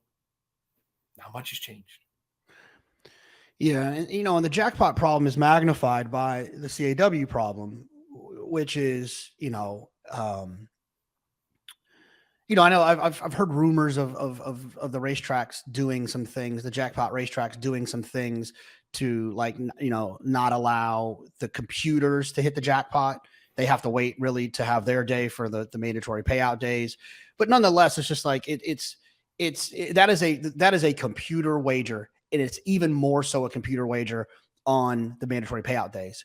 When we all get excited about these jackpot mandatory payout days, man, they always seem to underpay. And the reason that is because of the computers, because those are their big days to swing away and to pick up the pieces. That's why they spend so much in there. And honestly, I think without jackpot wagers, I almost feel like the computer problem drops significantly without the jackpot weight. It's still an issue that needs to be resolved, but I think that's the biggest issue that it creates. Yeah, it's look, it's an issue. It's out there. Tracks should not be offering jackpot bets. Just get rid of them. I think they've looked at them and said, "Oh, this is a huge source of growth, particularly at a low price point." Oh, it just kills me to see it, because you're essentially taking out, with very limited exceptions. Churchill's single six is one of those exceptions, where the daily effective takeout ends up being like 23%. But in a lot of these, you're taking and holding maybe over 40% of the day's net pool, and it's just ugly for ordinary horse players. And they've been attracted into, and look, sometimes does it pay well? Yeah, of course it does. There's exceptions to every rule. I get it. But long term, the jackpot bets should go. They should go yesterday. Some tracks have gotten rid of them. Naira's eliminated. Keeneland got rid of their super high five jackpot. Horseshoe Indianapolis got rid of theirs, their jackpot bet most recently. I would love to see more do it. And I think the sport would be better for it in just one of several ways. Yeah, I mean, and I think that, this is just another topic to kind of, that I think goes into the same arena, is the lower minimums. I think that a lot of players, my dad included, he loved the 10-cent super, and he never really fully got into a 20-cent rainbow, because he had too much ADD for that. But the idea that it's for the small player because it's an approachable minimum is so incredibly wrong that is also something that I think that could change, that could help combat the edge that the computers have. Look, all you need to do is look at that chart towards the top of the Sharks and Minnows paper that shows how the biggest CAWs bet at one track over the last 6 years. The more difficult the bet, the more, the greater the number of combinations, the more they participate. So, they bet more in the try than the exacta. They bet more in the super than the try. They're betting more in the 4 than the 3, more in the 5 than the 4. The only difference there is the pick 6, but I think that's, with the single ticket, that has an effect on it. So if you put lower minimums on tougher bets, all you're really doing is sucking in mainstream customers who don't necessarily know better and are taking a shot and are betting very inefficiently. And, I look at the jackpot 6 numbers from Gulfstream Park that we published, where an example would be that, big CAW performance was positive. I think it was on 15 of the 16 days that we published data for, had a positive flat bet ROI at Gulfstream Park on the entire day, right? There were some days of January 26, 2020, the groups did better than 60% flat bet ROI on the day. That was a mandatory payout day. The mass market ADWs, remember, blended takeout is about 21%. So you would expect on an ordinary day, you should be somewhere around minus 20%. Okay. With a big jackpot being forced out, that should reduce the blended takeout for the day. So you think maybe that goes down to minus 17, minus 18%. Okay. On that particular day, January 26, 2020 at Gulfstream Park, all customers of the mass market ADWs averaged an ROI of minus 59.1%. They were almost 2 times worse than the takeout. It's, again, I think operators should look at these numbers and say, is this what we want for our mass market customers? Is this what we need? And I think it just jumps off the page. The answer is no. I don't know if everyone's looking at the numbers in this way and analyzing them as such, but we've done it here and suggest that more track operators do it. And if they do and think about how are we going to create new customers and retain existing ones, one of the answers is stay away from jackpot bets. Let's get rid of those. Wow. I mean, hopefully people will look at the paper and read through it, but there's 16 days. I think I just counted 16 days that you have highlighted there, of mandatory payout days at Gulfstream, and the elite RGS, the 2 biggest CAW groups, they had 1 losing day. And this is not all the days, JK, right? This is the not days all the days, we right? Obtained from the state of Florida and analyzed. For whatever reason, they've gone quiet on me lately, which is a little odd considering it's a public agency, but that's a different story. But yeah, this is kind of the state of affairs over a long period of time. And look, players can go in and take a look. I think playing, mandatory payout day jackpots is hazardous to your betting health. I think it's a day you should stay away. There was a day in time where I thought it was a day you should play. It makes sense. The money's there. This is the one day you should attack the pick 6. But if you're not betting it, hyper efficiently, it can be hazardous. Hyper efficiently, or with the bet a little, win a lot approach with opinions, right? Like I'm talking about, like if you're playing it and you're singling, a 6-1 shot, and you love a horse at 6-1 that day, but you got to build some other opinions. You can't just single the 6-1 shot, hit the all button. You're going to end up upside down. It's inevitable. You have to find some real approaches to it.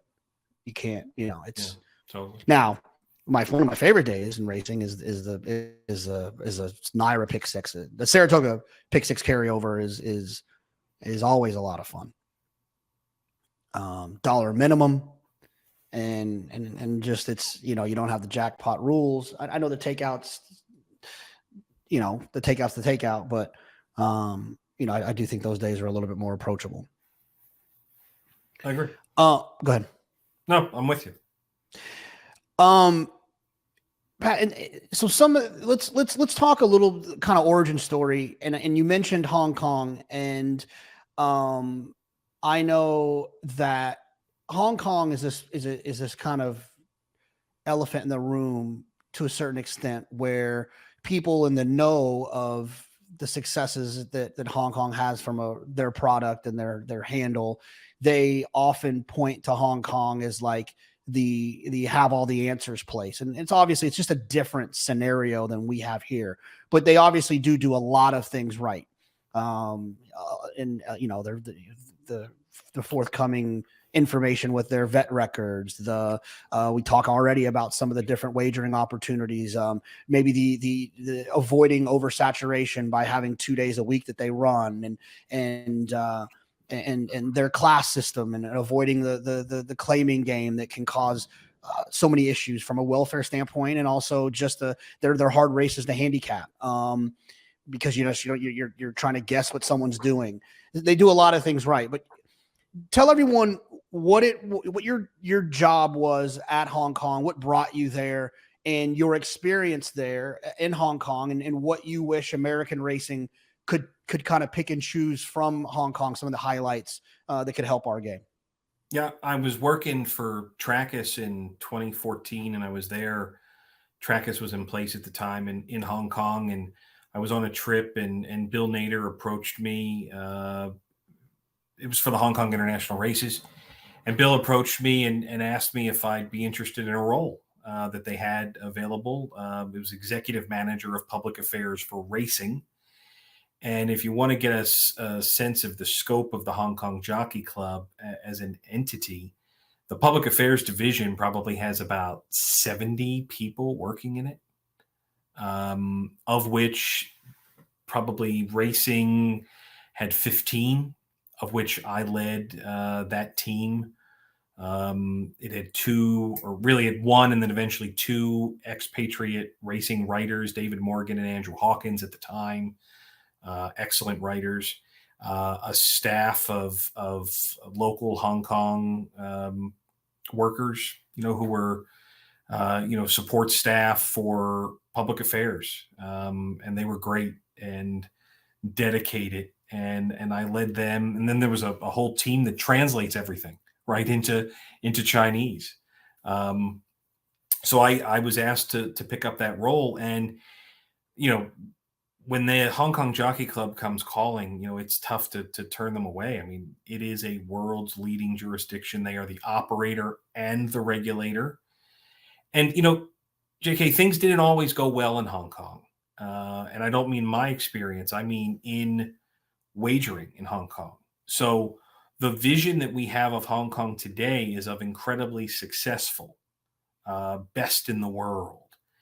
But for a long period of time, probably about 12 years from the time of reunification with the mainland in 1996, which also was kind of roughly the same time that the internet really started to take hold, up until about 2006, 7 or so, handle was on a vicious decline. It was really dropping. The offshore market was a huge threat. There were illegal operators, and Hong Kong was losing a lot of handle. And what turned it around? I mean, besides the tremendous leadership of Winfried Engelbrecht Breskus, the CEO, came in at that time, but I mean, he helped spark the change by introducing a rebate. And there was a rebate for the high volume players who were betting more than the US equivalent of about $1,200 per bet. So if you show up at Happy Valley or Sha Tin in person and you say, I want a Hong Kong $10,000 win bet on number one, and number one loses, take your ticket back to the window and they're going to give you $1,000 back. That changed the sport. That brought back a lot of that money that had gone offshore. The high volume guys were there, and they'd always essentially been there. But it brought them all into the fray. And ever since the rebate was in place, they've done tremendously well. Now they've added race days and they've evolved the racing information, and the testing is different class. It's at the top of the world, and the oversight and the security is fantastic. The transparency is extraordinary. They've done a lot of things that, every racing jurisdiction in the world should emulate however possible with the resources they have. And it's not always possible. So I led the public affairs division for racing, and it was incredibly intense. It was the toughest 3 years. I was, 6.5 days a week on the job. It was just constant, but it was incredibly rewarding. It felt like a PhD in kind of top level racing administration, working very closely with all the different divisions within the sport, and closely with Winford himself, the CEO. And it was a wonderful experience. I met my future wife there.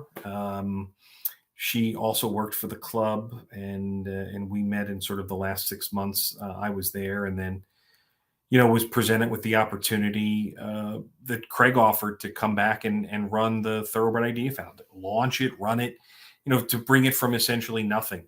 And it was, to me, that excited me, and the chance to come home, it just seemed right. So I had a chance to stay and sign another 3-year deal. And it would have been a rocky time. There's no argument about it, because you had the riots in 2019, and then you had COVID in 2020 and 21. So I got lucky, I guess, deciding to come home when I did. And, it was a great experience, and I'd recommend it for anybody.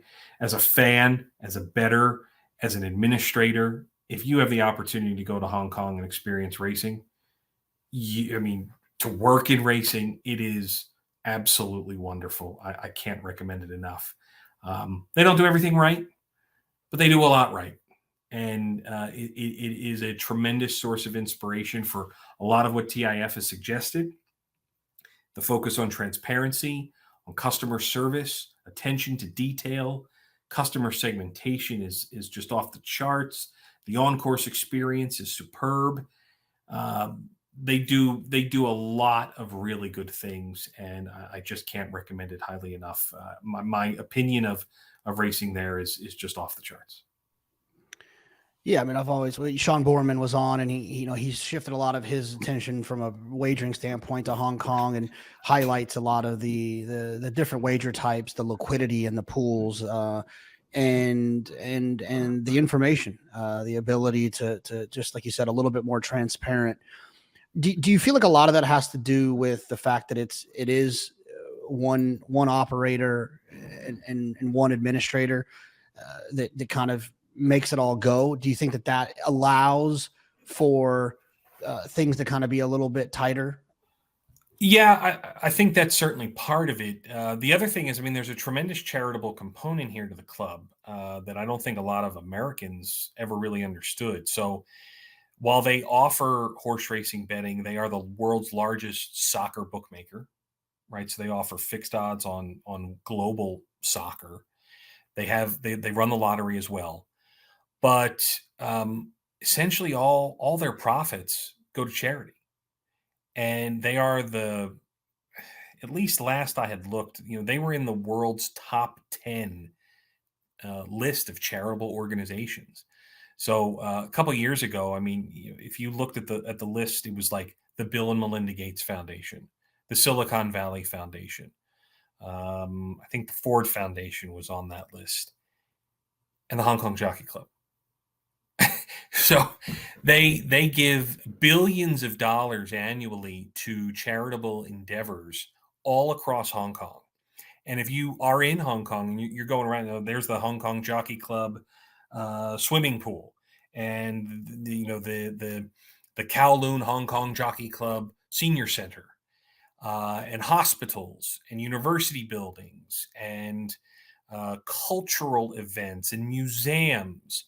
The club is part of the living, breathing existence of Hong Kong, and there's no doubt that Hong Kongers have a tremendous connection to racing. So back when Sha Tin didn't exist, racing was only in Happy Valley, and the horses literally were stabled at the top of a hill, and they got up in the morning. It was like, it was maybe 5 or 6 story stables, and they had this big kind of concourse, uh, you know, stair. It's not a stairwell, but a ramp. And the horses would come out and click clack their way down Shankwang Road and walk to Happy Valley, through the city streets to go work out in the morning, and then back up the hill they went. And it's a steep hill, I assure you of that. So they got to work out in the cool down too. Um, and it's been that way for over 140 years now. Things obviously evolved, and the stabling all shifted out to Sha Tin, but uh, racing is also the only truly professional sport in Hong Kong. So think of a city that has as many people, like as New York, um, but it doesn't have Yankee Stadium or Citi Field or the Barclays Center or Madison Square Garden. It doesn't have a Giants Stadium, MetLife Stadium equivalent. It just has Sha Tin and Happy Valley Racecourse. You know, they have some rugby, they have some soccer, but legitimately the only sporting outlet in the city, at the peak of professional level, is horse racing. You can't get a suite, but public admission is like $1.50 to come out and go to the races. Of course, free if you're at one of the off-course betting branches, of which I think there's about 100 across Hong Kong. I think it was estimated that about 1 in 5 Hong Kong adults has a betting account with the club. It is truly part of the long-term culture of the city, and it's just such a wonderful experience. It gives them the ability to be as kind of strong and powerful in overseeing the administration of the sport as they are, right? Every horse is tested before racing on the day of racing, right? Nowhere else in the world does that happen. Uh, the lab is right there at Sha Tin. But in the morning of racing, every horse will have a urine test. If they can't, then the blood is taken. But every participant is literally cleared to participate through a pre-race drug test. It's not really replicable anywhere else, right? So there's undoubtedly some advantages that they have over others. All of the workouts, the morning works, are published in video form. You can watch horses just galloping. You'll get maybe a 20-second clip of each horse that goes out on the track, organized by trainer every day, that you can watch on the Jockey Club's website for free. And I'm not just talking about speed work, right, Jake? Like if you're just on the inside dirt track, just lobbing around there, you'll get your 15 or 20 seconds on the video so that the public can see that you were out that day. Again, not fully replicable everywhere, but in whatever format you can, you should be trying. A couple of the things they do that I'd love to see us do over here, they have barrier trials, which are essentially, group workouts / practice races. Horses can get different things out of them, but they'll go a half mile, 5 furlongs, sometimes 6, sometimes longer if it's needed. It depends, but they start a gate, they wear the colors, and they're all videoed. Times are taken, and sometimes the stewards require that a horse barrier trial to the satisfaction of the stewards. They publish full stewards reports. There's a lot of transparency in that regard. It is super big business, and the customers show up. Total wagering on an average race day in Hong Kong is equivalent to Kentucky Derby Day, except every day is like that, for 88 race days a year. And they're now the center of kind of the international parimutuel wagering space by really kind of becoming the hub for these world pool race days. Irish Derby Day just recently was one of them, where the 8 races I think that were run at the Curragh, or the vast majority of the races that were run at the Curragh that day, the pools were based in Hong Kong, and a vast majority of the liquidity came from Hong Kong customers. But it wasn't just an ordinary day of racing in Ireland where the pools might be, $10,000, $15,000. It was hundreds of thousands of dollars, because Hong Kong served as the host to simulcast. And they can do this now for, I believe it's about 30, 35 days a year that they're simulcasting. I mean, they're such a global leader in the sport.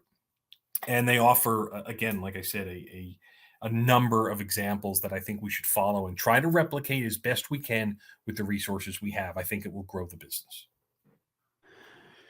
Yeah, I mean, I need to get over there. I need to get over there. But yeah, I mean, look, and like you said, I think they have a lot of advantages. But I think that, like, just because someone has an advantage doesn't mean that you don't study what they do to see if there's For pieces sure. that you can take from that and apply them. Pat, I know there's a million cans of worms we could open up now, but if we open them now, we'll go for an eternity. But I think what we should do is we'll pull up here. We'll let people digest the sharks and minnows. There's a million other reports. Not a million. There's a handful of other reports that you guys have. Wagering insecurities, racing not only for the elite, racing sustainable future, legal sports betting and how that relates to horse racing. Penny breakage. Penny breakage, which is one of your huge skins on the wall. Free data. And then obviously the fun, the one that you get the most fun out of is the category 1, category 2, transparency. Reading that and understanding it more when it comes to stewards' decisions, I think is great. And so we'll obviously have you back to talk about 100 different things. I'm sure you have another white paper up your sleeve. I won't let anyone know you're coming, but so we'll just sneak up on them. But obviously we'll have you back to talk more. I appreciate it, Jonathan. Thanks for having me. And, love the sport, care about it immensely, have since I was a kid. And, all I want is the best for everybody associated with it. And all of the associated kind of the greater ecosystem of racing is just, we need to be doing everything possible. And I don't think we're there right now, but we have an opportunity to. And we can always change going forward. And I, am happy to be at the center of that through the work of what we've done with TIF and in the future. And appreciate all you do for it as well. And thanks for the chance. RacingThinkTank.com. Pat Cummings, I appreciate it. Thanks, man. PAT, I appreciate that. Anytime I know someone that's named Pat or Ty, I spell it out. I don't know why. Like I have a friend Ty, I call him TY, and if I know any Pats, I spell their name out PAT. I don't know. I'm not going to apologize for it. It's just who I am.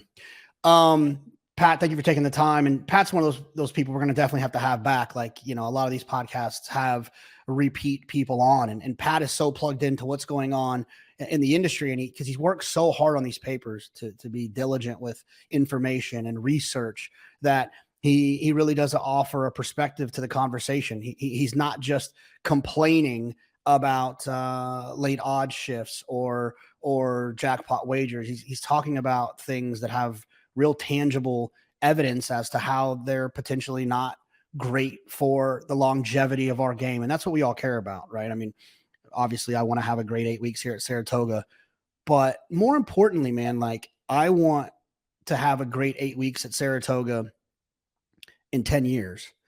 I want to have a great Kentucky Derby in 15 years. I want this pastime and this hobby and this sport I love that we all fell in love with. I want it to be here and I want it to be thriving. I don't want it to be, I want it to be Major League Baseball. I want it to be the NFL. I want it to be NBA and March Madness and the FedEx Cup. And I want it to be these things. And like, I mean, I know that you all believe that it can be, but like, I think we have to take some shit seriously and like tighten up a few things and be creative and take chances and listen to our customer and focus on making the pie bigger and not just our piece of the pie. And like, so, whenever I have people on, I always talk about the fun stuff, and that'll continue to be the same. But like, man, we got to also talk about some of the shit we got to do better. And so having Pat on to talk about some of the things that they've accomplished, and make sure you go to racingthinktank.com. I know a lot of you probably checked it out when we had Craig Bernick. I encourage you to check it out again. Read these papers, and I encourage you to read them because it's important for you to educate yourself on these things. But I think that through this world, and one of the things that's great about podcasts is like, I can send you to that. You can become educated, and then someone who might not be able to turn on a computer that you can educate them through what you consumed with the last hour and a half or hour and 40 minutes of me and Pat, but also the hard work that they've put up in writing at the Thoroughbred Idea Foundation. And so let's have fun. Let's focus on the positives, but let's not ignore. I don't remember what I said at the beginning. The whatever the creature is in the corner, whether it's an elephant or a gorilla. Someone tweet to me what the right one is because I don't want to keep saying it wrong. I'm excited. It's around the corner. Make sure you subscribe, follow, retweet. Keep us rolling here. Keep people. It's going to be a heavy, heavy summer. We're excited about it. We're going to have a lot of fun. We're going to have lots of different things going on for you. I want to thank our friends at Qatar Racing. I can't wait to see Caravel. I can't wait to see Ever So Mischievous. And I can't wait to see my man Sheikh Fahad signing tickets at the Fasig-Tipton sale this summer. I'll be drinking I won't be signing any tickets. I'll be drinking champagne and just, cheering on my friends. I want to thank PTF, Drew, James, I don't even know, Tyler, Maggie, Acacia, Billy, Michelle, Matty Ice, Spencer, the whole crew. I appreciate you taking the time, and we'll catch you next week. I need to know everything, who and the what and the where, I need everything. Trust me, I hear what you're saying, but act like it's new what you're telling me. I'm curious, George, I hop in the Porsche, it's 5 and a horse, I'm ready for war, I'm coming for throats, to turn to a ghost, I need to know everything. Now you be surprised at the info you get is by letting them talk, so I'm letting them talk.